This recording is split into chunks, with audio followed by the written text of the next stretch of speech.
Hello YouTube, hello everyone, and welcome to yet another week of London After Midnight. And I've just been told that I never remember to introduce myself. I tend to take my own presence for granted, because when I look around I'm usually there. So that's my excuse. But yes, so I am Alex, hello, this is my channel, this is my podcast. And if all of my guests for this week could just quickly say hello, they can add whatever they want to that, just any kind of, I don't know. My brain is frazzled this week, apologies for that, but it will show. I think appearing for your second time, Fratis Knox. Hey everybody. And appearing multiple times, Koki Pirates. So, you have a name, you're like, not a voice in my head? I know, it's shocking, isn't it? I was quite surprised by that news too. I've lived most of my life thinking that I was a voice in your head. True story. And Schizophrenic Queen. Howdy ho. And Midnight Goddess. Evening. So, basically, it's been a very news-busy week, as I'm sure most people listening will know. And this is a topic I don't know a huge amount about, which is Boko Haram. And to give a better introduction to this topic, the man who suggested it, I'm going to hand you over to Fratis Knox. So, Boko Haram is a terrorist organization in Africa who's been terrorizing Nigeria for about 10 years. Their name literally translates to death to Western education. They're very violent people. They've just recently kidnapped 276 schoolgirls from a private boarding school in northern Nigeria. Last year, they kidnapped some Christian women from northern Nigeria and sold them into slavery. They've been around for about 10 years, like I said. Then the international media's never much reported them like most African stuff. I'm just thinking of Coney 2012. And now the question's been, which has been chucked around a couple of times, is should the US or the EU or in general NATO intervene in the conflict with Boko Haram, or should we stay out of it and leave it to Africa and the African Union or Nigeria itself, because Nigeria has a very large military force? And the second question is, why hasn't the media reported about it? Do we have a bias? Is this news not important? And those two questions are the two questions I could think of, and I'd just hand them off to everyone. Maybe starting with Schizophrenia Queen. Oh, hello. I think a lot of it, or at least part of it, I should say, is that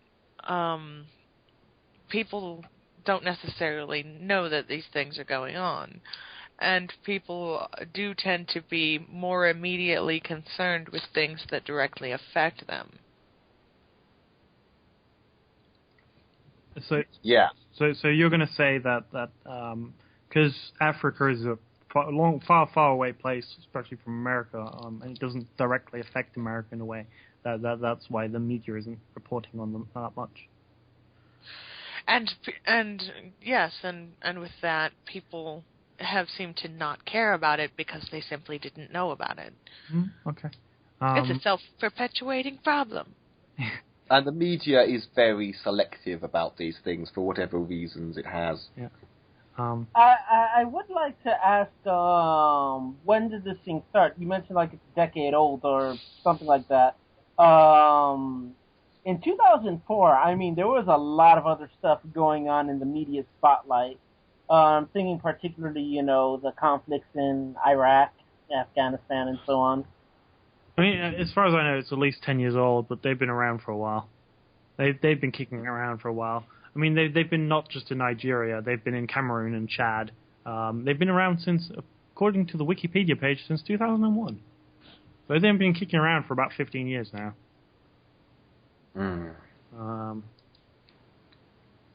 So, Yeah, I gotta say that, especially... Oh, I'm sorry, go ahead.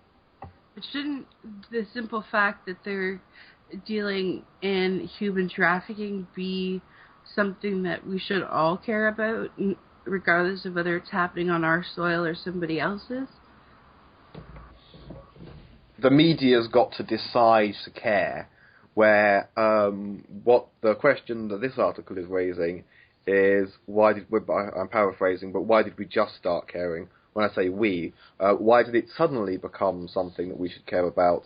And it seems like the media ignored it for quite some time, and then suddenly it's like like they flick the switch when it suits them.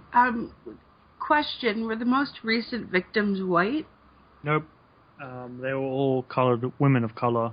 Okay, between 16 and 20, and all with school. I think, if I give my opinion, I think we shouldn't intervene generally, because I don't think we would do very well. What most people don't know is that most of northern Nigeria is jungle, and they're insurgents. So we're looking at a campaign like in Vietnam, which would, as we all know of history, Vietnam ended terribly well for America. That never stops Americans, but then again, their resources are really spread out right now, and it's the last thing they need is a confrontation. Although human trafficking bothers me, and I think it's a global problem. And I mean, why we just started caring? I think this is a really, really good story for media. I mean, if you're from a newspaper mind or a TV mind, what's better than media than hundreds of young girls going missing, the government being completely not capable of stopping these people? It just makes for good news. Even if that sounds horrible, it makes for very, very good news. Yeah, and I think a lot of people doing the whole bring back our girls thing, it's sort of like, well, you're doing this to look good because you didn't bother with this and you didn't bother with that. Now people are paying attention to X, Y, and Z is when you care about X, Y, and Z. Yeah. I think I'd actually like interested what other people think of should the US or the UN or Europe intervene in the conflict. To be honest, I don't think I trust the US to intervene in anything, and if they did, I wouldn't trust their motives. And as you say, intervention it generally doesn't work out too well. I wouldn't say that. I mean, there hasn't been interventions that have worked very well. I mean, you're old enough, the same as me, being old enough to remember Yugoslavia, which in the long term, I mean, in the short term, the violence was pretty heavy, but in the long term, those nations have become somewhat stable. The violence has definitely gone down. It worked. Whatever you think of those interventions, they worked in the end. You can't claim anything else. They work, but is the U.S. really the right people? Like, I'm Canadian, so even our hand is much gentler than the U.S., and I don't know if, even though we specialize in diplomatic resolution, I'm not even sure we could handle that. Yeah, and I just say that, well, I'm not entirely crazy about, getting involved in another conflict. You do have to ask, if not the U.S., then who? I mean, I'd like it to be a multilateral NATO collaborative effort with a lot of UN participation. Get as many different people involved as possible if there is going to be something. But in terms of actually having the funds and resources to do this kind of a manhunt, I mean, the U.S. seems like they're the best equipped. That being said, the way Fratis describes it, it doesn't seem like a very hopeful endeavor. Maybe we can offer support to the local Nigerian forces a bit to a greater extent, but yeah, they definitely seem to have the home team advantage. I mean, I've just my girlfriend's just called up the Wikipedia article. They're also in collaboration with at least parts of Al Qaeda. So, I mean, the U.S. right now, under its current Military Activation Act, would have the means and things, even without a congressional approval, to intervene in this conflict under the current how it currently stands with U.S. law. Because U.S. law currently frames it in a way that all affiliates, people who housed, sheltered, assisted, loads of other words. Basically, anyone who helped in any way Al-Qaeda is classed as a terrorist and can be and will be prosecuted by the U.S. or attacked by the U.S. or the U.S. holds the right to attack them under its law. So theoretically, the U.S. could intervene tomorrow if they felt like it.